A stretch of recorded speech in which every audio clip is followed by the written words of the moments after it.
കുറച്ചായിട്ട് ബാബു ജിമ്മിൽ പോലും സ്റ്റാർട്ട് ചെയ്തിട്ടുണ്ട് ട്ടോ. എന്ത് സംഭവിച്ചെന്ന് എനിക്കറിയൂല.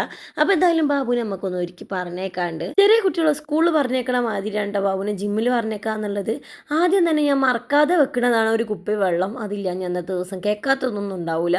പിന്നെ ഒരു ബെഡ്സ് വെച്ച് കൊടുക്കാറുണ്ട്. ഇത് നീർക്കാപ്പാണ് കേട്ടോ. കാരണം ബാബുവിൻ്റെ മുട്ടിന് ചെറിയൊരു പ്രോബ്ലം ഉണ്ട്. അതുകൊണ്ട് ഇത് ഇട്ടിട്ടാണ് ജിമ്മൊക്കെ കളിക്കാറുള്ളത് കേട്ടോ. പിന്നെ ബിസ്ക്കറ്റ് വെച്ച് കൊടുക്കാറുണ്ട്. ഇത് വിറ്റാമേരി ഗോൾഡിൻ്റെ ബിസ്ക്കറ്റാണ്. ഇത് നല്ല ബിസ്ക്കറ്റാണെന്നാണ് ആൾ പറയുന്നത്. പിന്നെ ഒരു തോർത്തും വെച്ച് കൊടുക്കാറുണ്ട് കേട്ടോ. അപ്പോൾ ഇതൊക്കെയാണ് ബാബു ജിമ്മിന് പോകുമ്പോൾ കൊണ്ടുപോകാറുള്ള സാധനങ്ങൾ.